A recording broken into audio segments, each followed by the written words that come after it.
Last week was a very difficult week for everybody involved, but I just do have to say that I appreciate all the guys that stepped up in different roles. There was, some very difficult situations last week, and guys really did a good job of being able just to manage the things that we needed to manage.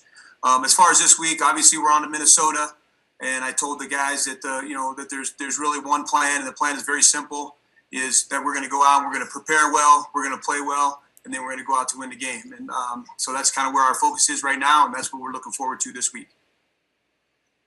All right, Dave, start us off. Hey, Bev, first of all, it looks like you're back in Allen Park. Are the rest of your assistants, is everyone in Allen Park now? Just get an update there. Today is our restricted access day, Dave. So not all the coaches are in here today. Some have been in and out, but there's a few guys here just today. And I think tomorrow, when everybody's allowed back in the building, we will not have everyone, but we'll have the majority of the guys, yes. Who will still be out due to COVID restrictions? I think we'll wait on that. Okay. What was Saturday like for you? Where did you watch the game? What was that? I don't know. Was it an out of body experience? Sort of watching your team on TV, unable to help. Yeah, very very strange experience. I would probably use the word helpless. As you're sitting there just watching on TV. I really felt like that I needed to be there. I wanted to be there, and and in the situation, with no contact, no anything, there's, you just feel helpless. And, the TV copy is obviously different than what we're doing. So, you're not in on everything. You don't know quite what's going on when the stuff's going on the sideline. So it was a very helpless feeling. Were you in your hotel room? Is that where you were watching from? I was at the house. Okay. Can you just explain why were you able, was it that out of quarantine then, or was there no family? How did that work that you could go back to the house, I guess? Yeah, I just decided, Dave, to go back to the house. I had 11 negative tests in a row, including that morning of the test. And so I was done. And, I was there with one of my daughters was there. The rest of my family went to the game. Gotcha. The other thing I just wanted to ask was Matthew Stafford's status. I don't know if we can get an update on his health, but beyond that, just how much of a decision do you have to make on whether to play him this week, given where he's at health-wise and where the season is at, frankly? Yeah, I think we'll continue to look at that and monitor it as the week goes on. We'll have to see where exactly he's at when he comes back in the building tomorrow, and we'll kind of go from there. All right, thank you. Yeah. Mike. Yeah, hey Bev, how are you? Just a little bit more on Saturday. I'm curious, so you're watching with your daughter. One of your daughters, you said you were helpless. Were you starting to pace? Were you just sitting there with your head in your hands? Are you just jumping off the couch? Give me a little more color if you kind of what that is like for you. I say yes. Dave, let me go back and answer your question. I shouldn't say tomorrow. I should say Wednesday for Stafford coming back in the building. But Mike, it's really all that. It's just there was just so much going on in the game, and there was absolutely nothing that I could do. So there was all kinds of emotions that were going on. Clapping, screaming, hands on the head, all kinds of things that were going on.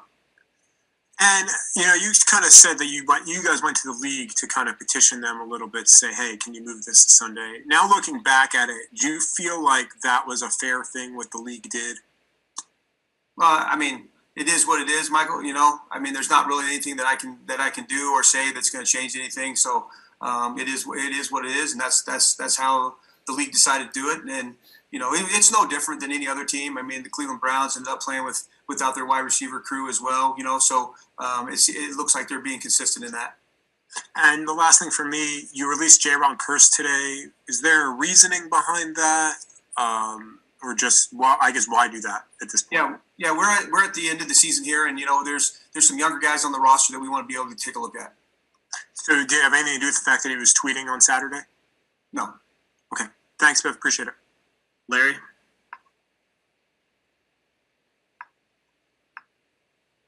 Sorry about that. Why did some of your family go to the game and your daughter stay back? Well, one of them wanted to stay. My 16-year-old, she felt like somebody needed to be with Dad, and I really sent the other ones. I told them, please go to the game and be there and support our team. And I felt that was important. So my wife and my oldest two daughters went there. And then on to this game. Playing for pride obviously is at stake for both teams. Kind of in the same boat, wanting to end the year on a positive note. Can you speak to that and the motivation that you and the guys that will be out there will have on Sunday? Yeah, Larry, I'm glad you asked that. I mean, this is what we do. This is what we love. This is why we're in this business is to play the game of football and play the game we love. When we signed up for 16 games, they're giving us a 16th game, another opportunity, regardless of scenario situations. This is what we do. So we want to go play. We want to put our best forward. We want our best foot forward. We want to play the way that we're capable of playing, and and look for a win, and be able to go out out the way that we would like to go out. John? Hey, Darrell, I got a couple for you. Just now looking at the result, obviously 47-7 score. Do you second guess yourself at all in regards to putting the coaches in the positions that you did on offense and defense and head coach? Well, I think we were. Do I regret it? I mean, it is what it is. I mean, we had to put somebody in the roles, and the guys that we put in the roles were the ones that we felt like that would give us the best opportunity, and that's what we had to do. And then just your impressions of what occurred out there on Saturday. Well, I mean, it wasn't good. It was not good in any way. We didn't stop them on defense. We didn't stay on the field on offense. We were able to score a nice return there for Agnew when he had the punt return. Turned the ball over on offense. Couldn't convert on third down. So there wasn't a lot of good to talk about. And then just one last thing. What was your message to Robert and Evan after the game, and if you had a chance to talk to them? Well, just like I told you, I appreciate all the guys that stepped up in some really difficult situations. It's been a difficult year in a lot of ways for a lot of people. This was just another challenge that was thrown at us, and those roles that you're put into and thrust into, they're difficult. Those guys, I thought they did a really nice job of managing the things that they needed to manage, and in the new added responsibilities that they had. Okay, thank you. Appreciate it. Back to Dave, last one. Hey, Darrell, no one wants to talk to you today, I guess. So I just got a quick follow-up. Two things actually on Stafford. One, what will go into the determination of whether you play him or not this week? Is it strictly health-based? And then two, there has been a lot of talk, obviously, about his future. And just in your position, what would you like to see happen with Matthew this offseason in Detroit? Yeah, well, as far as the game goes, Dave, we're going to take it exactly as we always do. Obviously, it will be health-based. We're not going to put him out there if he can't protect himself, or if he's got a chance of something major happening from the injuries that he already has. But as I said, the guy's tough as nails. The guy respects the game. He loves his teammates. He wants to be out there. Obviously, he gives us the best opportunity to be able to win a game when he is out there. And I know he wants it. So those are all positive deals. As far as the future goes, I don't know. All of our futures are kind of up in the air right now. So really, I'll just be able to stay on this week on Minnesota, and that's going to be my whole focus. All right, thank you. Yep. All right. Thanks, Bev. Guys, we'll have Cory on momentarily. All right, thank you. Have a good day. Thanks, Coach. Thanks, Simon.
Cory, can you just kind of share with us where you watched the game from and what that was like?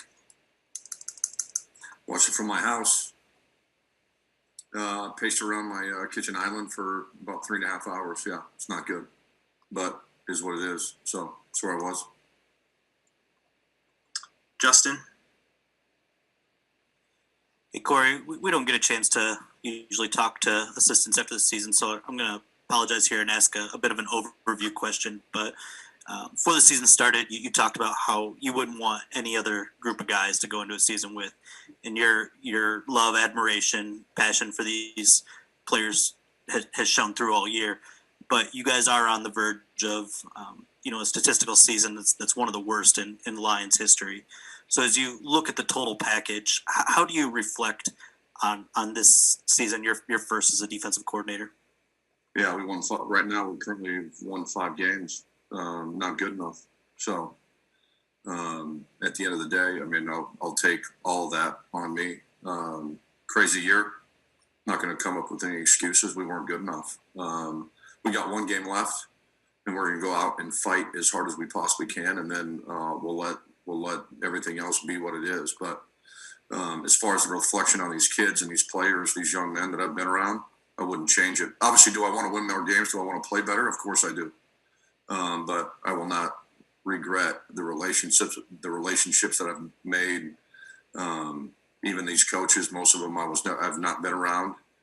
And these players obviously were all new. I had not coached one of them before. A couple of guys were on the roster, but I had not specifically coached them before. So I will take that with me, and I will treasure that for as long as I'm here. Again, I'm not going by the fact that we didn't play well enough. We didn't. And at the end of the day, that's on me. So I'll take that and I'll move on. We got 1 game left. We're not done yet. Thank you, Cory. Yes, sir. Mike? Hey, Cory, if you kind of just going back to last week a little bit, how did you find out that you weren't going to be available around, and just walk me through what that was like for you? We found out that somebody tested positive, as you guys know, and I was told that I was deemed high risk close contact, and I would be out of the building for 5 days. When you hear that, like, do you get concerned? Like, am I going to test positive? Like, what's that feeling like? Because none of us have been in that situation, so we can't really understand it. Yeah, I mean, we're all aware of the fact that this thing is not good.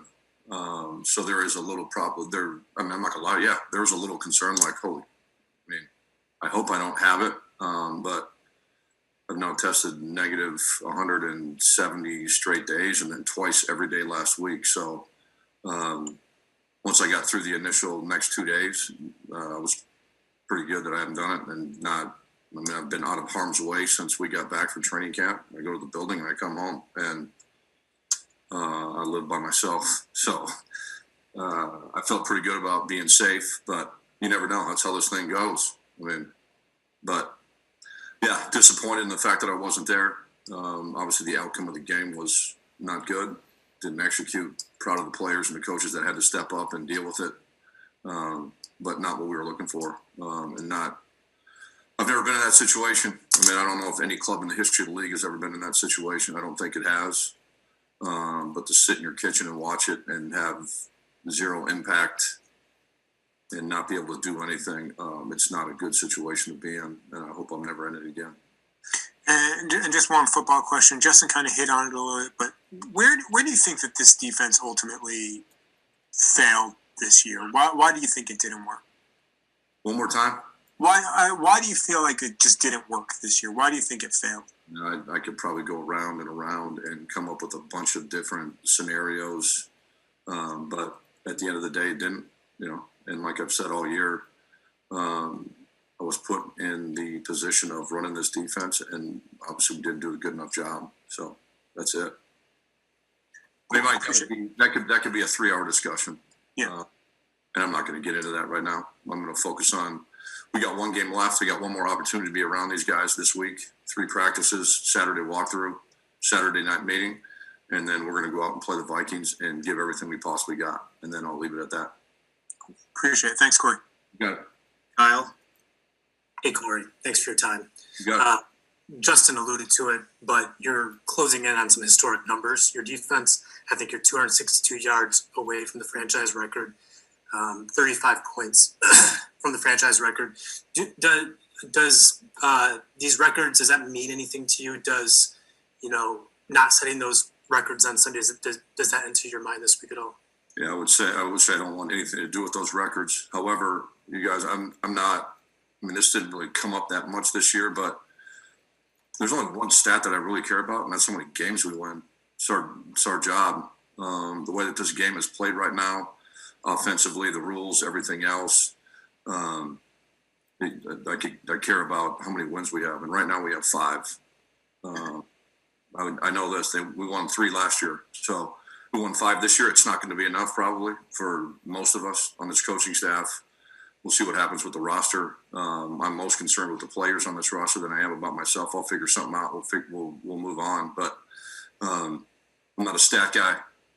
I'm not like going by the fact that, hey man, I'm good with playing bad defense and then winning a couple games. I'm not. But ultimately, we won 5 games, and then that's not what Sheila and the ownership group is looking for. So at the end of the day, we won 5 games. It's not good enough. Then they'll make the decision on what they need to make the decision on. I'm looking for a competitive, great showing by these kids when we go out there on Sunday, and then we'll deal with whatever comes next. And like Justin said, we don't usually get to talk to you guys after the season. So I was just curious on a personal note. I know this was your first shot at being a coordinator. You were excited, for coming into the season. Can you just speak to the, what this experience has been like for you on a personal note? It's been on a personal note. It's been a great experience. Again, I'm not brushing by you guys. You know me already. I'm not trying to brush by the fact that we weren't good enough, and I'm cool with that. I'm not good with that. But the experience of being around these kids and these other coaches on the staff, it was incredible. Not good enough. Don't get me wrong. It was not good enough, and I'll accept that and deal with that going forward. And we'll see where that takes me and takes the rest of these players. And after then we'll deal with that. But I would not change. I would not go back to the beginning of the season and not take this job based on knowing what I know now, because I would have done it again in a heartbeat. Thank you, Cory. Appreciate it. Yeah. Dave, last one. Just to be clear, when you say this season is not going to be good for most of us on the coaching staff, you're referring to futures in Detroit? And I would think that would be safe. I have no idea what's going to happen after the season. I have no idea. But we all know how this business works. And when you don't win games, then that usually costs people's jobs. I'm not assuming that people are getting fired. I don't know that, but I've seen it happen before, and we'll all deal with that accordingly when it's done, and they make those decisions. Right.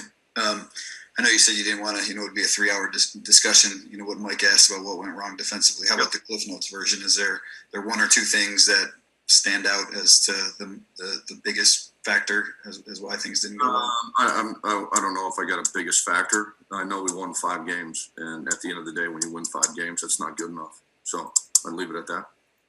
Are you out of quarantine? Just to be clear, too.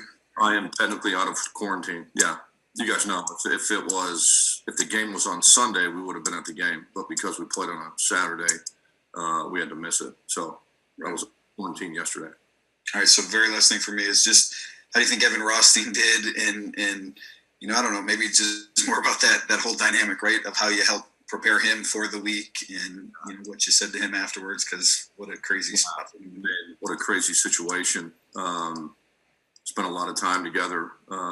But once you get in the stadium and you're by yourself, then, you got to do what you got to do. And, gave up 47 points. So the execution was not there. I know this when I watched the tape on my iPad that night and the next day, and today again, looking at and cleaning some things up. Those guys were out there, man. They were fighting and clawing at the end. Obviously, Romeo's play at the end. AB's trying to rip ball. I mean, I got examples of people trying to get the ball off, even on those last few drives of the game. So I couldn't be more proud of them. I know that doesn't give me any consolation on the fact that we got beat, but in the hand that they were dealt, I couldn't be more proud of them for dealing with that all week. Practice, the players dealing with it. Everybody had to step up. obviously unique situation. Never been there before. Players have never been in that situation before. Our assistant coaches, the guys that were there all week, never been in that situation before. So I know we didn't end up with the right result, but I could be more proud of them for being there. I'm sorry. I know you guys have worked closely with Evan all year, but we've never really talked to him. Do you know if he desires to be a position coach or a coordinator or whatever one day? I mean, is that his? Yeah, I would like to say yes, he does. Of course, he does. You don't live in the building and sleep in the building all these years to do that. But I will not put those words in Evan's mouth. I'll let Evan answer those questions. I would say he's got a bright future ahead of him. Guy is extremely smart, works as hard as anybody I've been around in this profession. And sometimes you just need a shot, and you never know when it's going to come. Could come next year, could come in 2 years, could come in 3 years, 4 or 5, whatever. So I know this: the kid's going to keep working, he's going to keep grinding. I'm thankful that I was around him because he made me a better coach. Learned a lot from Evan over the last year. Great. Thank you, Cory. You're welcome. Carlos, last one.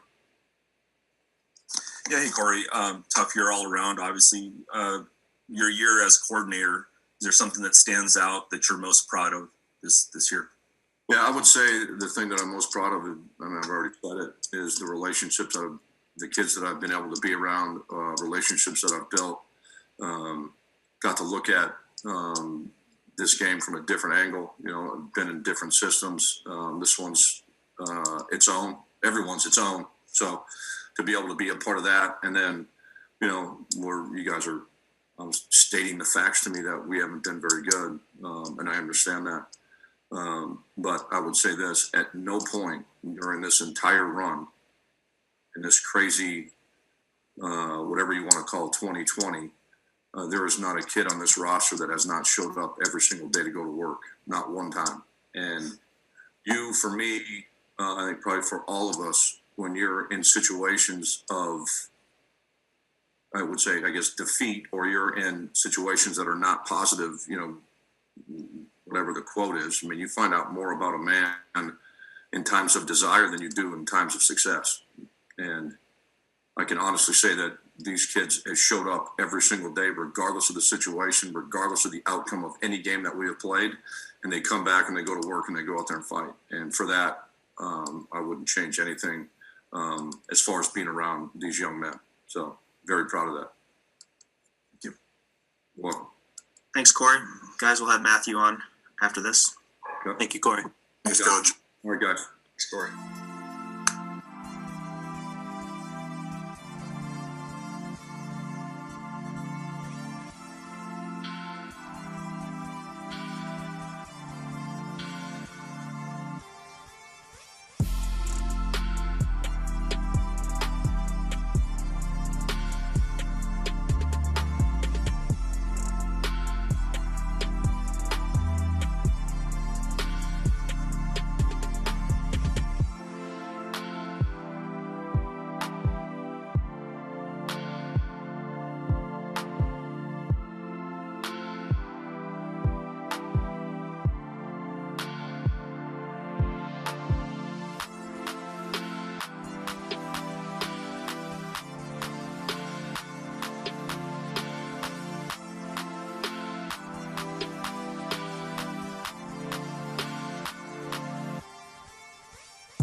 Go ahead, Larry. Hey, Matthew, is there any reason that you would not want to play this game so that you can stay healthy and the Lions can take a look at the other two quarterbacks? Because you've shown what you can do and shown how tough you are. Don't need to prove that again. Or do you want to play under any circumstances if your ankle's right and the rest of your banged up parts? Yeah, if the rest of me is, if I'm good, I want to be out there. I want to play. Do everything I can to try and get there, towards the end of the week. And, kind of have to figure it out as we go day to day, just see how it responds to treatment and all that. So, but hopefully I can get it good enough to go and be out there. Of your ankle, quick update on that? Okay. I don't know, banged up, just okay. I'm working on it, trying to get it better. Dave? Whole body for that matter. I mean, you've taken quite the pounding this year. Yeah. This is I don't know.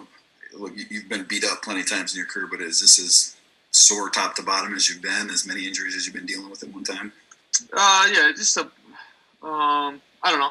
It's NFL football. Sometimes, you get out of seasons with not a lot going on, and at times you have a little bit more going on.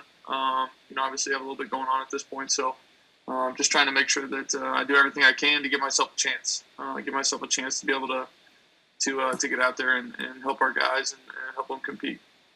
Hey, the glasses aren't like the math trick that you played on everyone this summer, are they? Do you really? No, these are blue light blockers so that I can. I've been staring at the screen all day. We're virtual, so I'm just trying to make sure I don't crush my eyes. Gotcha.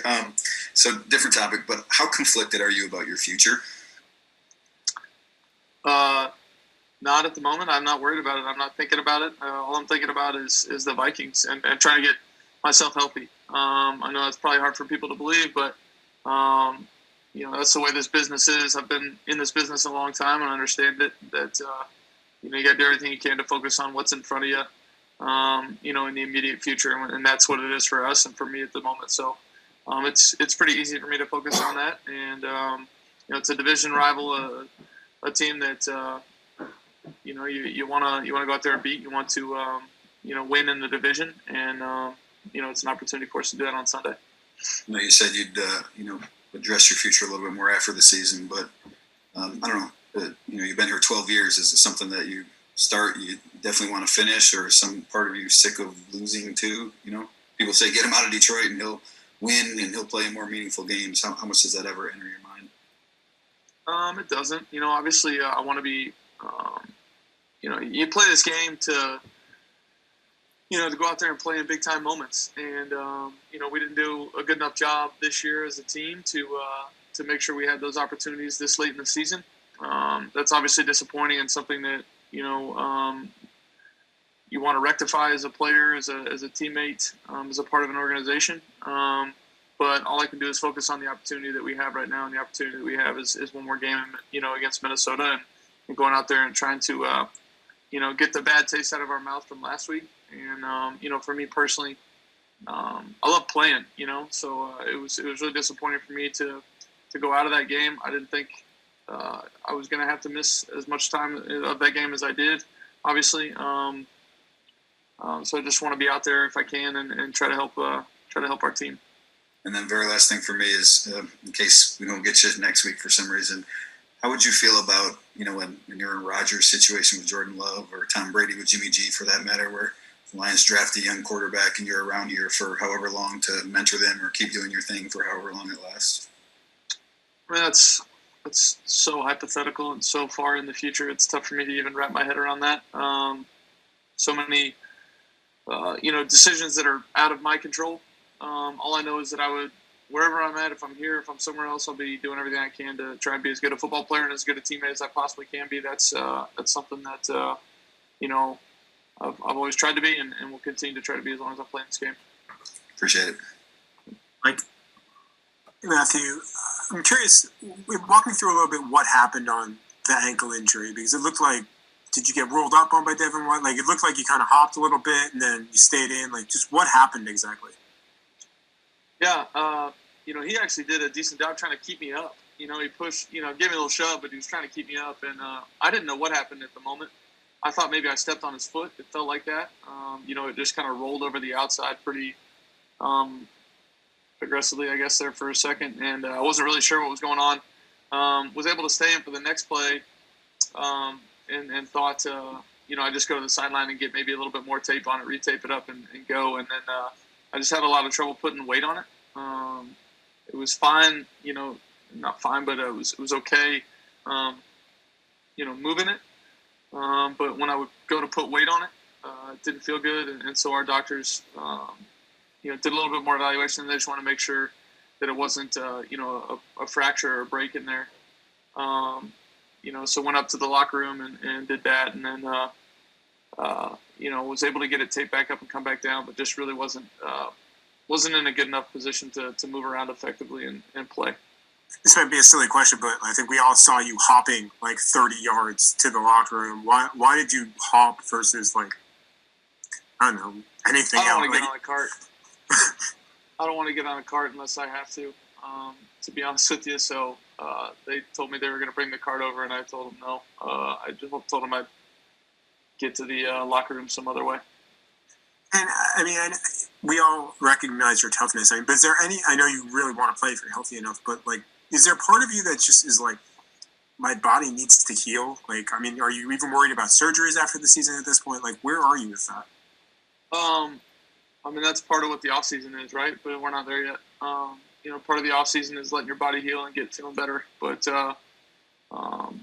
I signed up to play this year, and part of signing up is hopefully getting 16 chances at it. And, hopefully more than that. We obviously are only getting 16 this year, but I signed up for it, so did my teammates. So if I'm, healthy enough to get out there and do it, I want to be out there. And I'll figure all that other stuff out when I got time. And just lastly, just to be a little bit more clear, will you need surgery on the thumb after the season? Do you know that yet? At this point, I don't believe so. Okay. Cool. I appreciate it. Thank you, Matthew. Stoney? Matthew, two things. Did you think at all Saturday night yesterday that, God, my last moment as a Lion at Ford Field could be me limping off, if you didn't come back next year for whatever reason, because that would kind of suck? No, to be honest with you, I didn't think that. I'm just trying to be out there when I can be out there, and obviously wasn't able to get back in that one. Hopefully, I have a chance to get back in and play a little bit this week. And finally, I saw Kelly reacted to J.J. Watt's little tirade yesterday, whatever you want to call it. I assume you saw it. Is this something that, I don't know, basic fans don't understand when we sit there and some of us say, well, they should lose for next year? You guys want to play the game. That's what you're there for. And I just want to get your reaction to what he had to say. I haven't seen it. I read a little bit of the transcript, some quotes or something somewhere, but I totally understand what he's saying. We have a job to do. This is what we love to do. This is what we get paid to do. There's a responsibility in it to go out there and play at a high level and do everything you can to help your team win. And I think that's what he was trying to, talk about. I haven't read the full thing and don't want to comment too much on it, but I know he's a fierce competitor. I played against him many times. The guy comes out every Sunday, ready to play and does everything he can to try and help his team win. So, obviously he's a well-respected voice in our league. He said the people he feels sorry for the most are for what they're going through is the fans. I assume you feel bad for the fans here in Detroit of what they've had to go through. The old guys since the 50s. There's a lot of people invested in this team. Like you said, people of the city, fans, us as players, coaches. There's a ton, and we all want better. And I obviously want to be playing in big time games and win for this organization as well. So all got a lot of work to do and try to be as good as we can. And frankly, that starts this Sunday in Minnesota, being able to go out there and compete and play at a high level and hopefully get a win against a division opponent. Thank you. Yeah. Carlos, last one. Hey, Matt, can you just curious about that the cart thing? what is it exactly about why you wouldn't want to take that extra precaution and hop into the locker rooms? The optics of not looking soft, or what is it? I felt like I didn't need it. I felt like I could get there a different way, so I felt like I could get there on my own, which I made it. So I guess I made the right decision. And just at the end of the game, you had a long talk with Brady. Can you share any of the part of that conversation, some of the stuff you talked about? And is he an inspirational type of quarterback who makes you think maybe you might be able to play in your 43, 44, 40s? What he's been able to do is remarkable, not only as a player, but just, how healthy he's been and how good of a job he's done coming out each year playing at a high level. Got a ton of respect for him. It was, a pretty typical post-game, talk. I was just wishing him luck the rest of the year, and he was asking me how my ankle was doing and all that. So it was pretty typical, but I have obviously a lot of respect for him and what he was able to do. He came out and played, a really high level, obviously, on Saturday. And just, wish him luck the rest of the way. Thanks. Yep. Thanks, Matthew. Thanks, everyone. Thanks, Matt. Thanks, guys. Thanks, Matt. Thanks, David.